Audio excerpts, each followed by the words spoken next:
বৌদি এটা ধরো ধরো ধরো। আরে রিয়া, তুমি এসব কি করছো? বৌদি, তুমি এরকম কেন করছো? আমি তো তোমার জন্যই খাবার তৈরি করছিলাম।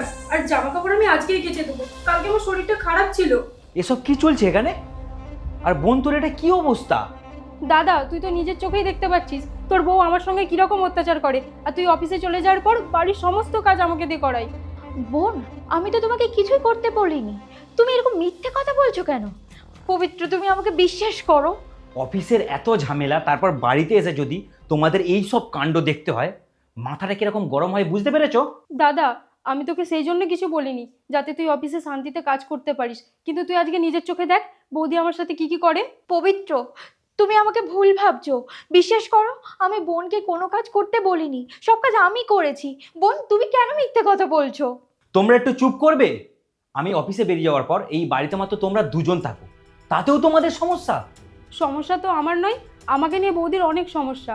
আর বৌদি তোমার যদি আমাকে নিয়ে অনেক অসুবিধা হয় তাহলে বলে দাও, আমি শ্বশুর বাড়ি চলে যাচ্ছি। আর বাবা মা না থাকার কষ্টটা আমি এখন ভালো করেই বুঝতে পারছি। বোন, তুমি এখনো মিথ্যে কথা বলে যাচ্ছ। বিশ্বাস করো পবিত্র, বোন এসে এই লাঠিটা আমার হাতে ধরিয়ে দিল, তারপর আটা আর জল নিজের গায়ে ঢেলে নিল। আমি কেন এসব নিজের গায়ে ঢালতে যাব? আর তাতে তো আমারই সমস্যা। হ্যাঁ পায়েল, ও তো ঠিকই বলছে। ও নিজের গায়ে কেন আটা ঢালবে? নিশ্চয়ই এই কাজগুলোকে করতে হয়, নাহলে ওর এইরকম অবস্থা হবে কি করে? তুমি আমাকে অবিশ্বাস করছো? আচ্ছা, আমাদের 3 বছর হয়েছে বিয়ে হয়েছে।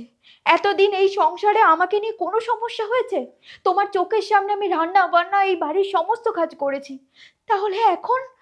প্রথম প্রথম সব বউরা এরকম করে, আর কিছুদিন যাওয়ার পর তাদের আসল রূপটা দেখা যায়, যেমনটা তোমার দেখা যাচ্ছে। আর আমি তো দাদাকে বলবোই ভেবেছিলাম, কিন্তু দাদা আজকে নিজের চোখে সবটা দেখে নিল। ভুল তুমি করেছো, আজ আমি নিজের চোখে দেখেছি। ভুল আমি করিনি পবিত্র, ভুল তোমার বোন করে যাচ্ছে। আমাকে এই বাড়ি থেকে তাড়ানোর জন্য তোমার বোন এই ধরনের মিথ্যে কথা বলে যাচ্ছে। আমার মনে হয় দুজনে একই বাড়িতে না থেকে একজন এই বাড়ি থেকে বেরিয়ে যাওয়াই ভালো হবে। পবিত্র, তুমি এইভাবে আমাকে বলতে পারো না, যেখানে তুমি আমাকে বিয়ে করে নিয়ে এসেছো।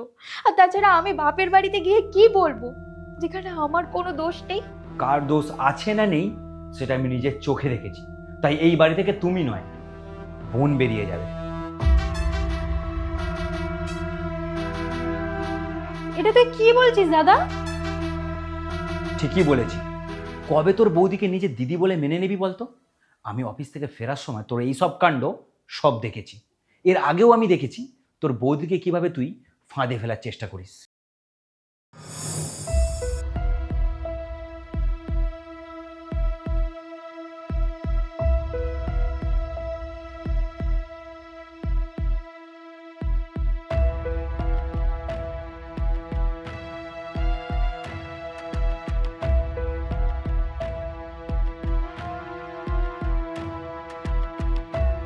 বৌদি তুমি জানো না আমাকে কত রকমের ওষুধ খেতে হয়?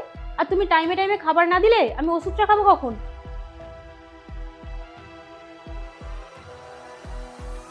থু থু, এটা একটা খাবার হয়েছে? মুখে দেওয়া যাচ্ছে না, নুনে পোড়া।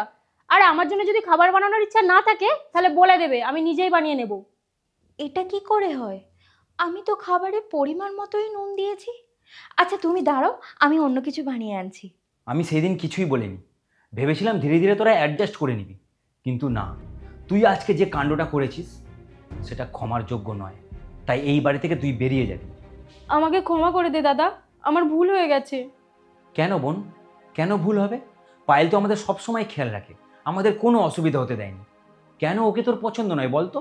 আমি ভুল করেছি, এসব কাণ্ড আমি নিজেই ঘটিয়েছি, যাতে তোর চোখে আমি বৌদিকে খারাপ করতে পারি। আর বৌদি তুমি আমাকে ক্ষমা করে দিও, আমি আর এরকম কখনো করব না। তুমি আমার থেকে ছোট, তুমি এইভাবে আমার কাছ থেকে ক্ষমা চেও না।